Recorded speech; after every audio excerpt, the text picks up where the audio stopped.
What's up, y'all? This is Tony Wiggins, James Rapien. It is Locked on NFL, and it's Wednesday, so it's us. We're going to talk about AB's new team, what? And some award predictions as well as power rankings for the last week.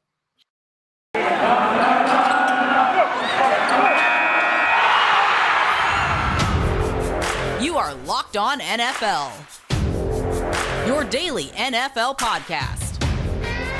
Part of the Locked on Podcast Network, your team every day.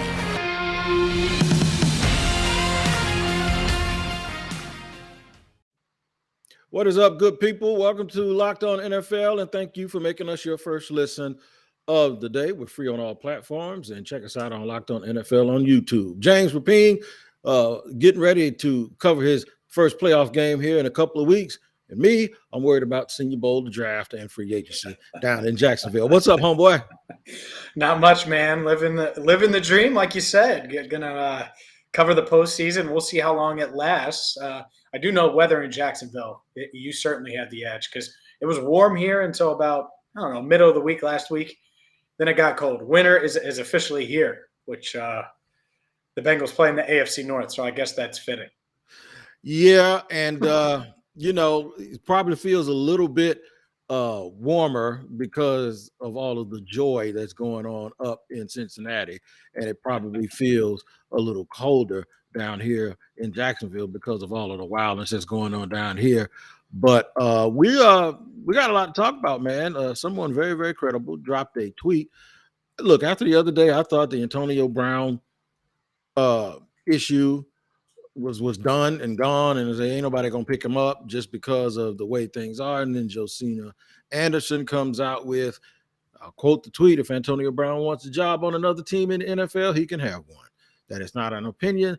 That is what I know." And Josina is very, very credible and usually on top of it. So now we got to dissect this and figure out who's crazy enough to do it. And then, James, who is in a position that Antonio would like to play for? Yeah, it's and hopefully I sound clearer now because I realized my mic wasn't plugged in properly. So there we go. It's early January. We still haven't figured that part out, I guess, if you're me. That being said, I'm surprised. And at the same time, I'm not surprised. and so that's the tough thing, right? So let's break it down a bit. When you see and saw Antonio Brown shirtless in the middle of the end zone, just prancing, jumping up and down, pumping up the crowd, and going to the locker room. And then afterwards, Bruce Arians says he's no longer a Buccaneer, essentially. Felt like that might be it for him. Yeah. And at the same time, I don't think anyone questions his talent. And so when I think about, and I think I said this to one of the beat writers because the Bengals are playing at the time. I think I said this to Ben Baby of ESPN. I turned to him like, well, the Bengals are playing Kansas City. Andy Reid's never been shy about betting on talent. Josh Gordon, in a completely different situation, but Josh Gordon is on the Chiefs right now. So you never know. So that would be a team I thought of, but I just kind of said, you know what? Probably not. He's probably done. And yet, if Josina Anderson says it, it means someone reputable probably told her, hey, if he gets released, we're going to try to scoop him up. And feels like his days in Tampa are done. I don't think that's really debatable at this point. But who knows? Maybe he ends up on a playoff contender here and gets one more shot. He did help the Buccaneers win the Super Bowl last year. Can't deny that. No, and when you think about it, I have to think about who'll do it and do it with their chest, like like all of the criticism. So this thing now, it seems like someone being Tampa already took the hit for signing him, and he's like, he has this domestic issue with women, and I don't necessarily want to make light of it, but I also don't want to overstate it because I absolutely right now I'm a little foggy as to I don't remember exactly what he did, so, but I know it was something bad involving the mother of his kids. So anybody that takes that hit, there are some other things that aren't taboo enough to kind of keep him away. And walking off the field and having it be some sort of dispute and understanding of whether or not or misunderstanding, or whether or not he just told him, look, man, something's wrong with my ankle, or if it was something else before that, if they really didn't want him back after the fake vax card, but they did it because Godwin got hurt and he felt that tension, whatever it is. The Bucs have already taken the hit for things that like you can't let a guy come back for. Like Ray Rice hasn't seen the NFL since what happened with him because of what people saw. It's almost like Kareem Hunt. Once somebody takes the hit for that and he's back in, then now we're looking at this singular incident. And this singular incident might not be enough for other people to not want him on their team. Yeah, and if you're Andy Reid and you're the Chiefs and you look around, it's to me a wide open AFC. You have Tyreek Hill, you have Travis Kelce, and you really don't have anything else. And I'm not trying to be disrespectful to McCole Hartman or any of those guys down in Kansas City, those speedsters that they have, because I get it, they have speed, right? Pringle, speedy, but come on now. Josh Gordon's washed up, but Antonio Brown isn't. Antonio Brown can ball, and you're not signing him forever. You're saying, all right, AB, so you didn't want to go back in because of your ankle, because it feels like that's what he is going to claim.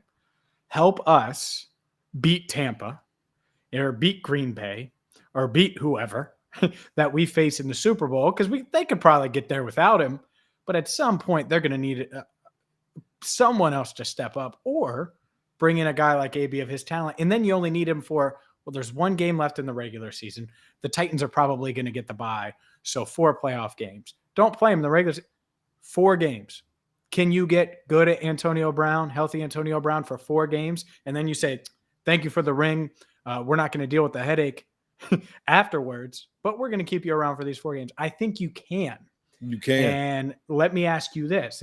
Under that scenario, are there any other contenders that you think might kick the tires on a guy like AB? Because I agree with you. I think Andy Reid and the Chiefs, they might do it with their chest. Okay. They might because they want to win. The Titans, although, the fact they got 2 guys, but still Vrabel will probably like, look, if you don't do this right, I'm going to fight you. You know what I'm saying? So the Titans are a team. I think realistically the Chiefs, the Rams are obviously quirky enough to try to do it in LA with him and AB. And of course, Aaron Donald will probably knock him out if he gets wrong. But the thing is who else could it be? Can't be Dallas, even though Michael Gallup's out. I don't think they'll do it. Green Bay is a possibility. Cold weather experience, needs to get over the hump. He played for Tampa last year, and they knocked Green Bay out in Lambeau. And Aaron Rodgers will be like, dude, come on. And the thing that impresses me about all of this, and I hate to say impressed because, I don't know if any kids are listening, but everywhere dude goes, he doesn't have to learn an offense. He's a football player. He fits right into anything. What do you want me to do? Run what? I got it. Oh, you see it? So football IQ and hard work are totally different from his character. And even Ryan Clark said it best. Ryan Clark was like, look, I had never questioned the dude on the grass. He said he's the hardest working dude I've ever been around. And you never questioned him on the grass. And at some point, what happened the other day sort of made people question him on the grass. And now that the reports are coming out the way that they are, and it doesn't help Arians being so, because, right away we automatically believe Bruce, right? Mm-hmm. But then it doesn't help that Arians is being so coded about what happened and nobody else is talking about it, even though there's other people involved on the sideline, where if somebody wants to believe that Antonio Brown had a legitimate beef, they're going to believe it because everyone else is just say what happened. And then by them not releasing him and trying to find out what their recourse is, maybe they want to suspend him to the point where if you get suspended, you can't put him on a playoff roster. I don't know.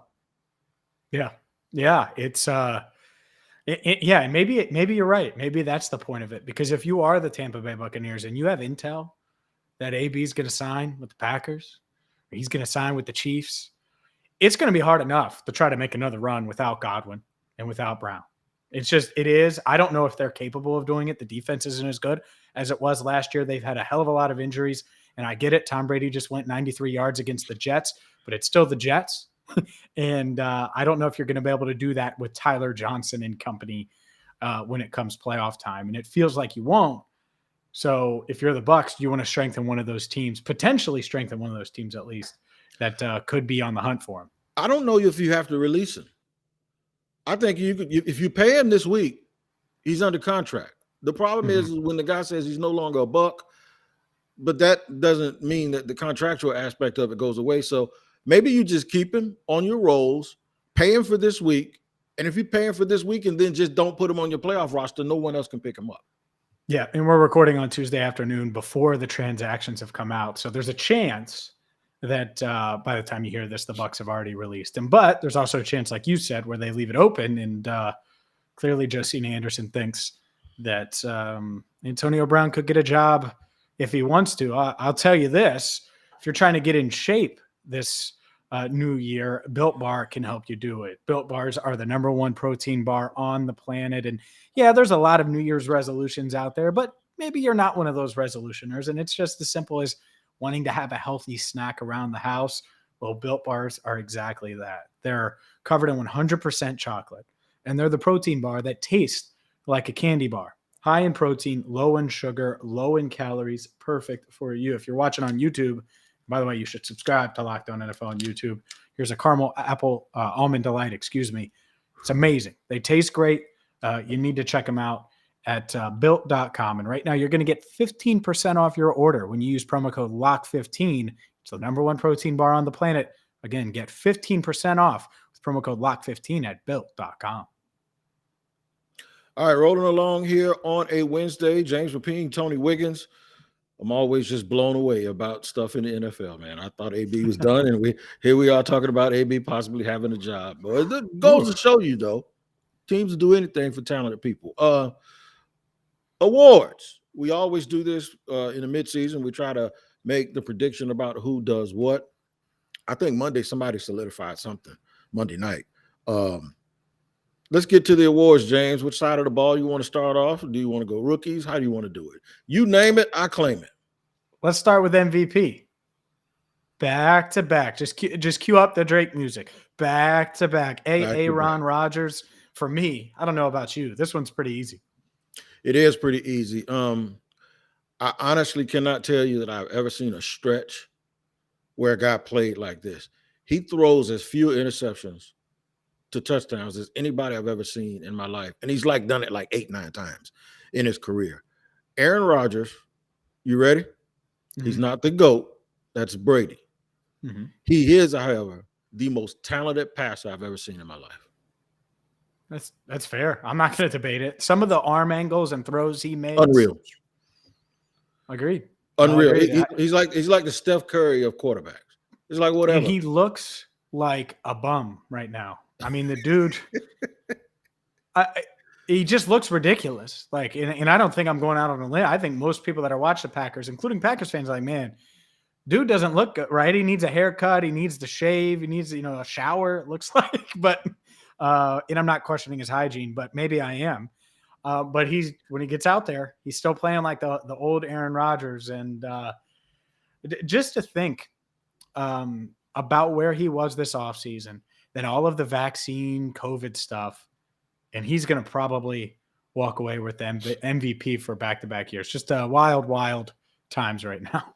And then those narratives surrounding him, with him going back and forth the organization and hosting Jeopardy. And it might be the weirdest quarterback career I've also ever seen, maybe besides Joe Namath and Jim McMahon. This is the weirdest kind of laid-back. I play grunge music and country music and drink bourbon for breakfast. You know what I'm saying? Yep.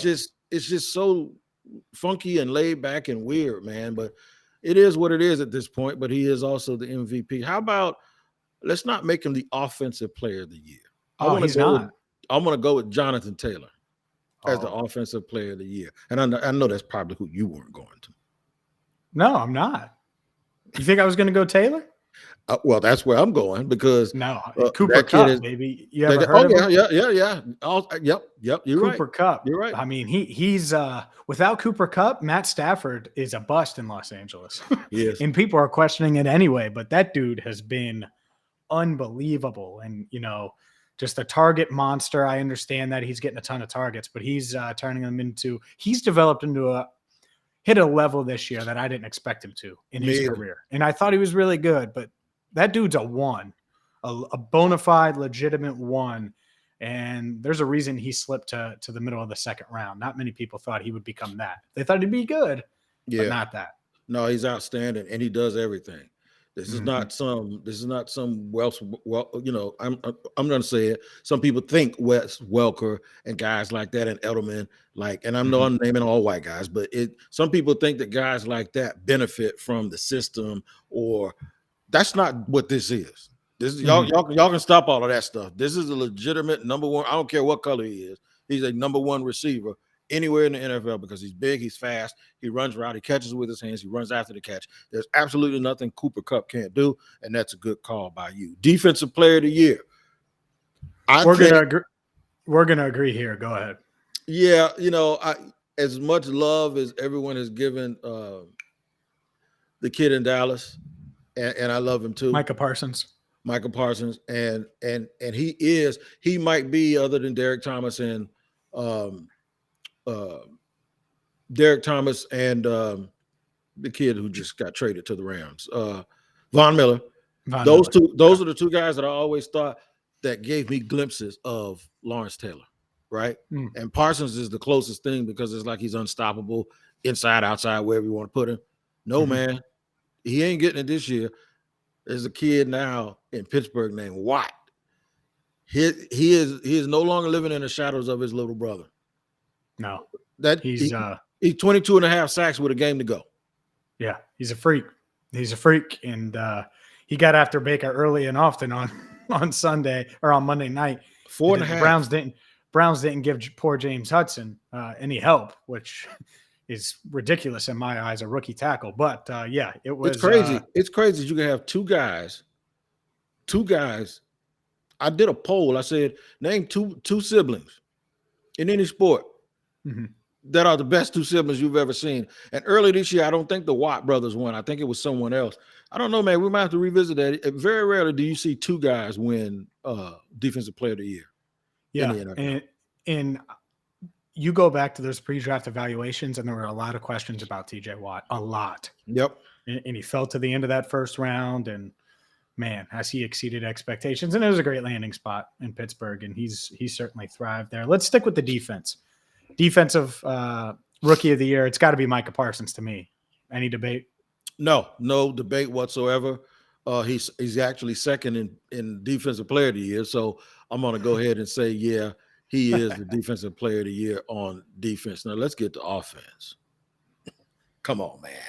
Come on, James. I see that look you just gave the camera. Like, come on, man. We already know what it is. This is your guy. This is my guy from the draft. There were guys that told me when he ran his 40-yard dash, he doesn't look fast. And I said, my buddy that does training, James Coleman, told me it's those tree trunk legs, the power in those legs. You might not look fast. And he caught a hitch the other day and cut back and was literally like a gazelle surrounded by a pack of hyenas and pushed it out of there. And I was like, thought y'all told me he wasn't fast. And I'm talking about Jamar Chase. Jamar Chase is the real deal despite all of those drops and all of the, 1 week T. Higgins is better than him. And okay, hold my beer. Watch this. Man, he is just unreal, man. He is everything that we thought. And he reminds me of that dude we were talking about in segment 1 without all the baggage. He reminds me of Antonio Brown because his ability to separate when the ball is in the air. Yeah, I think he's stronger too. But you're right. Like that's a good comp. Yeah, he looked like Simba running back to the Pride Lands, outrunning all the hyenas that were around him in Lion King or something. He looked like Joe Burrow running from all those linemen in training camp when he was a rookie. Remember that? He's yeah, I do remember that. He's he's unbelievable. And I'll run through the numbers: 79 receptions, 1,429 yards, 13 touchdowns. All these are franchise records or rookie records for the Bengals, and I could go down the list. But the thing that really impresses me too is he's a great run blocker. He's helped out Joe Mixon. He's made things easier on T. Higgins. Joe Burrow suddenly, to me, and we'll get to him in a second with comeback player of the year, or we'll get to him right now. I think Joe Burrow is comeback player of the year, but a big reason why I think Burrow will get MVP votes after his recent stretch is because of what Chase has done for Burrow going off script, his playmaking ability, his deep ball, all of those numbers are astronomically better than they were last year. So Chase has had a huge impact. I think he's ahead of Mac Jones. And the way I would put it, because there are going to be Patriots fans that are mad, Mac Jones to me is a great rookie quarterback, but just a league average starting quarterback as a rookie. Meanwhile, Jamar Chase is a great rookie wide receiver, but he's also a great wide receiver no matter the year. And I think that's the main difference. Special dude, man. I mean, you had 2 weeks in a row where the first week someone goes, Justin Jefferson was the best receiver at LSU, hands down. And then they go, definitely. And then some people go, T. Higgins is the number one wide receiver in Cincinnati. And it's hands down, and it's not even close. And it seems like that kid was like, oh, really? To the point where didn't Joe Burrow say something in a meeting the other day? He called it M&F balls or something. Yeah, he like said that. He said on the 3rd and 27, he was like, F it. I know Jamar's down there somewhere. Yeah, he made the throw. F it. F it ball. It's just an F it ball. I'm gonna throw it up there. He's down there somewhere. So yeah, it's amazing, man. And guys like that in the NFL, when they get off the bus, you know who they are. And he's one of those guys. So he's gonna be like that for a while. We're gonna talk about power rankings because now is really a line of demarcation. As a matter of fact, a couple of them in the top half of our power rankings. And we'll do that in just a second here on Locked On NFL on a Wednesday. But I got to tell you about Get Upside, the incredible app that's going to save you money every time you fill up your gas tank. Our listeners are making up to 25 cents for every gallon of gas every time they fill up. All you got to do is download the Get Upside app from the App Store or Google Play. And right now with promo code Touchdown, you're going to get a bonus 25 cents off per gallon on your first fill up. It's a free app. There's no catch. And the cash back gets added right to your bank account. You can cash out anytime. Or to your Get Upside account. You can cash out to your bank account, to PayPal. You can get gift cards, whatever you want to do. So download Get Upside right now. Make sure you use promo code Touchdown for a bonus 25 cents off per gallon on your first fill up. Again, download the Get Upside app right now and use promo code Touchdown. That is right. And we thank you for making us your first listen of the day here on Locked On NFL on a Wednesday. I almost said Locked On, you know what, but real quick, Tony, before we get to power rankings, coach of the year and comeback player of the year. I already said Joe Burrow is my comeback player I of the agree. year. I agree. Okay. I agree with that. And then coach of the year is Mike Vrabel for me. Who do you have? Vrabel's a very good choice, but I'm going to do something that I'm going to go a different way. Mm-hmm. I think the coach of the year is Mike LaFleur, and I'll tell you why. Because with that offseason they just had, with how he has to navigate stuff and continuously answer questions and go through all of the, you guys are disrespecting Aaron and oh, you ain't disrespect Aaron. Aaron kind of lied and misled. And you have to really watch what you say when you have a guy that's as temperamental and as cerebral and can be a little bit passive aggressive like Aaron Rodgers. To keep that whole thing together, I remember the first week when they were playing against New Orleans here in Jacksonville, and I went to the game. Folks lit up in the fact that they chose Joe Barry to be their defense coordinator, and they pulled Joe Barry's resume out and said he sucks and he's this and he's that. The defense is one of the best in the league without Jair, at cornerback. Yep.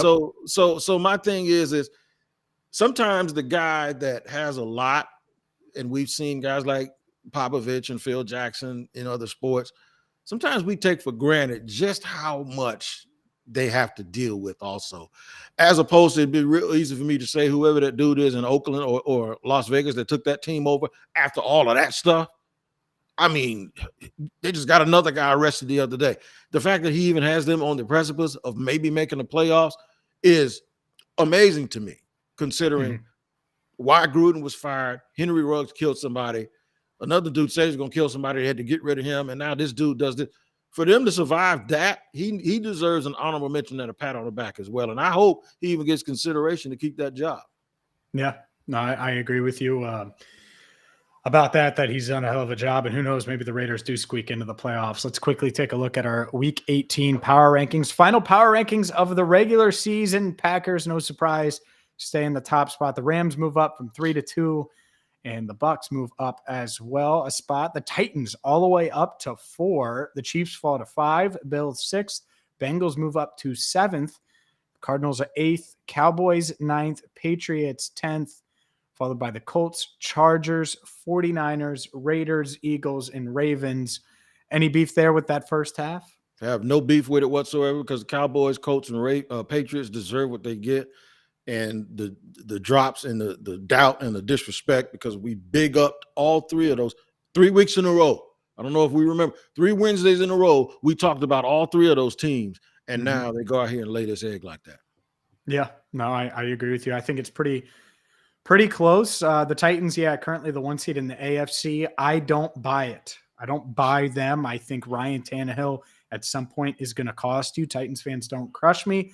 I just think when you play the Chiefs, when you play the Bills, when you play the Bengals, when you play teams like that, they're going to have a better quarterback than you. And that's tough to overcome multiple times in the playoffs. The back half, Big Ben and the Pittsburgh Steelers move up to 17th. The Saints 18th, Dolphins 19th, Vikings 20th, Broncos 21st. The Browns fall to 22nd, followed by the Falcons, Bears, and Seahawks at 25th. Washington is 26th, the Panthers 27th, Jets and Texans round out the 20s, followed by the Lions at 30, the Giants at 31, and the Jaguars, your Jags, at 32. Yeah, and they've secured, I believe, the first pick in the draft, unless they beat the Colts this weekend and then the Lions lose their game. But it doesn't really matter. First, second, third, it doesn't matter. Unless they fix the front office and do the right things. It doesn't matter how many number 1 picks they have. They're going to fit. I'm going to ask you a question. I'm looking at this list, right? Mm-hmm. And there's something really, really weird on here. Now, the lowest, I'll say it like this. I believe by looking at these rankings, there are legitimately 5 teams that could win it all. 5. That can win it all? Yes. Okay. Ironically, one of them is ranked 13th, and it's the 49ers. Do you really? I really do believe that on any given day, because of the way that they're built, and I always look at the games like this. Give me the 10 best players playing in this game. And the 49ers probably have 4 or 5 guys that are as good as if you go Fred Warner, Deebo Samuel, George Kittle, Nick Bosa, and Trent Williams. That's 5 guys that'll rival any 5 guys on any team in the league. You can you can just give me your 5 best players, and if I name them, you're like, yeah, we all right. Yep. And so the question becomes, will Jimmy G be able to, it's the Ryan Tannehill thing. Trey Lance isn't ready. Doesn't look ready, at least. So, can Jimmy G be that guy?